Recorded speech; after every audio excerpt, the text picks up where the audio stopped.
দর্শক, শিক্ষা উপদেষ্টা ও শিক্ষা সচিবের পদত্যাগের দাবিতে বিক্ষোভের এক পর্যায়ে সচিবালয়ে ঢুকে পড়েছে শিক্ষার্থীরা। সেখানে আছেন আমাদের সহকর্মী শওকত মঞ্জুর শান্ত। আমরা সরাসরি তার কাছে যাচ্ছি। শান্ত, ওখানে এই মুহূর্তে কি চলছে, কি অবস্থা দেখছেন, শিক্ষার্থীরা কি বলছে? লোপাক, দেখেছি যে কিছুক্ষণ আগে 20 থেকে 25 মিনিট আগে শিক্ষার্থীরা কিন্তু করে এবং শত শত শিক্ষার্থী কিন্তু ভেতরে প্রবেশ করে এবং তার কিছু সময় পরে কিন্তু পুলিশ সহ আইন শৃঙ্খলা রক্ষাকারী বাহিনী কিন্তু ভেতরে প্রবেশ করেছে এবং শিক্ষার্থীদেরকে এখান থেকে বের করে দেওয়ার যে প্রক্রিয়া, সেই প্রক্রিয়া কিন্তু আমরা দেখতে পাচ্ছি। এবং বলতে হবে যে এখানে তারা সর্বোচ্চ চেষ্টা করছে শিক্ষার্থীদেরকে আহত না করে অথবা তাদের গায়ে হাত না করে যতটুকু স্বাভাবিকভাবে তাদেরকে বের করার সুযোগ সৃষ্টি করা যায় সেটি তারা কিন্তু এখানে করছেন। এবং বলতে হবে শিক্ষার্থী, আমরা দেখতে পাচ্ছি এখানে দুজন শিক্ষার্থী কিন্তু বের হয়ে যাচ্ছেন এবং তাদেরকে সহযোগিতা করছে পুলিশ সহ এখানে সদস্য যারা রয়েছেন তারা কিন্তু সদস্যরা সহযোগিতা করছেন এবং এখানে সেনাবাহিনীর সদস্যরাও কিন্তু আছেন।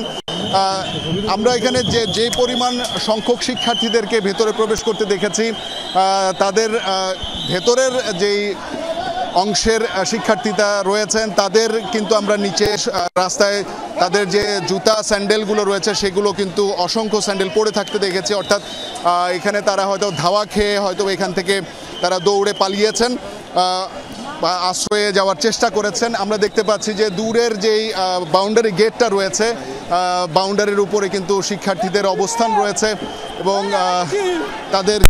তাদেরকে বের হয়ে যাওয়ার কিন্তু ইতিমধ্যেই বের হচ্ছে এবং তাদেরকে কয়েকজনকে আহত দেখেছি এবং বেশ কয়েকজন ব্যথাও পেয়েছেন বলে আমরা দেখতে পাচ্ছি। তবে এই মুহূর্তে তাদের উপরে আক্রমণ করা হচ্ছে না, তাদেরকে স্বাভাবিকভাবে বের হতে দেওয়া হচ্ছে এবং বের হতে বলাও হচ্ছে। বেশ কয়েকজনকে আমরা দেখছি যে তারা বেশ ক্লান্ত, পরিশ্রান্ত এবং আইন শৃঙ্খলা রক্ষাকারী বাহিনী তাদেরকে এখান থেকে বের করে নিয়ে আসছেন এবং এখন পর্যন্ত শিক্ষার্থীদের সাথে সরাসরি আমার কথা বলা একজন দেখতে পাচ্ছি, একজন আহতকে দেখতে পাচ্ছি। শিক্ষার্থীরা কিন্তু সারিবদ্ধভাবে বের হয়ে আসছেন। অনেকেই খালি পা, তাদের স্যান্ডেল বা জুতা যা ছিল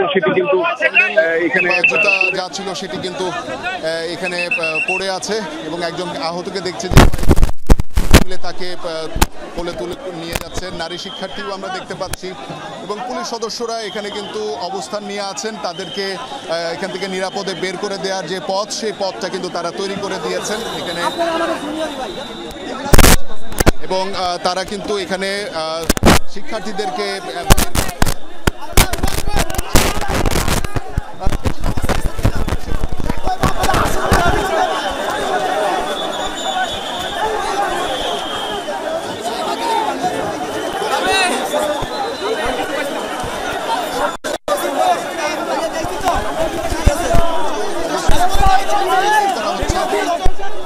আসলে জটিল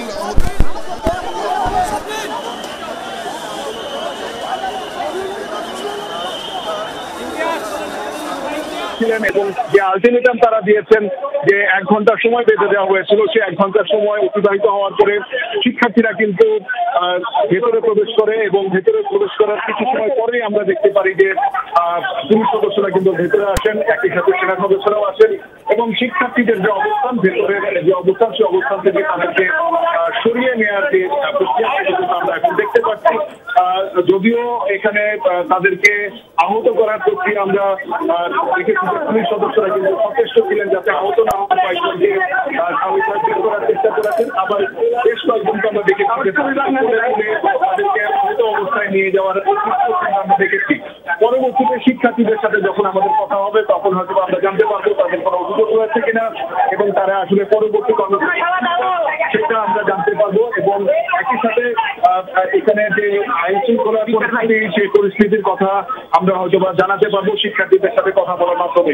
এখন বর্তমান যে পরিস্থিতি আমরা দেখতে পাচ্ছি, ভেতরে অবস্থান নেওয়া যে শিক্ষার্থীরা তাদেরকে কিন্তু সারিবদ্ধভাবে বের করা হচ্ছে এবং তাদেরকে সচিবালয়ের বাইরে নিয়ে যাওয়া হচ্ছে এবং পরবর্তীতে শিক্ষার্থীদের পক্ষ থেকে কোনো সংবাদ সম্মেলন হলে অথবা ব্রিফিং এর মাধ্যমে যদি জানানো হয় সেই ক্ষেত্রে আমরা তাদের যে দাবি তার পরবর্তী যে কর্মসূচি সেটি আমরা জানতে পারবো।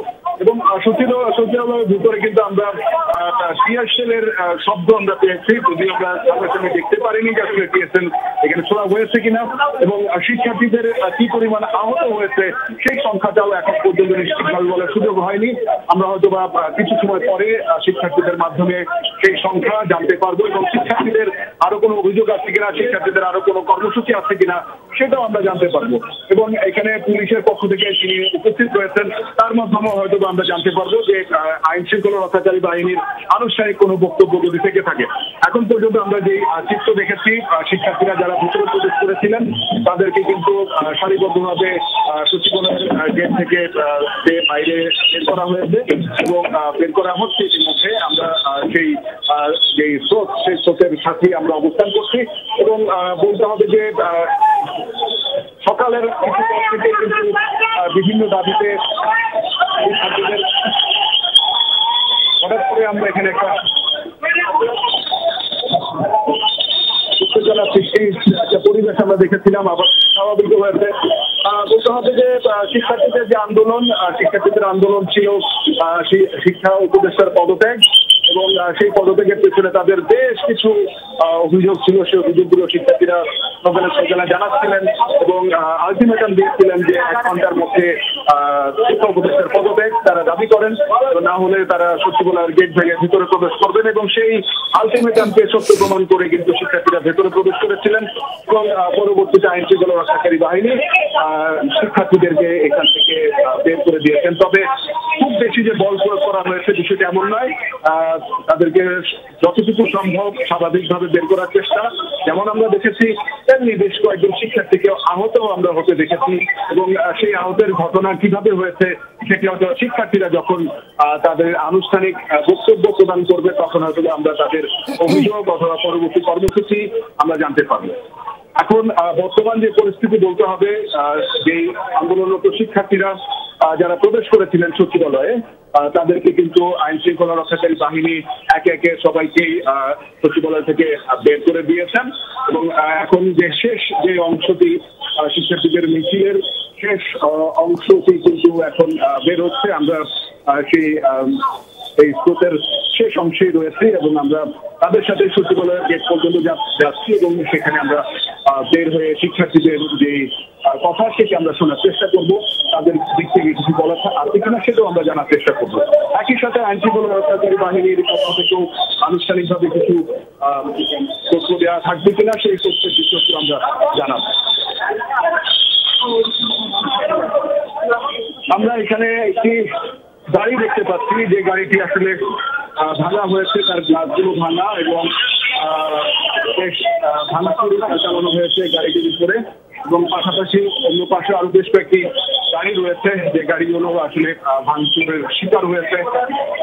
এগুলো কখন ভাঙা হয়েছে বা কারা ভেঙেছে সেটার আসলে সঠিক তথ্য এখন পর্যন্ত আমাদের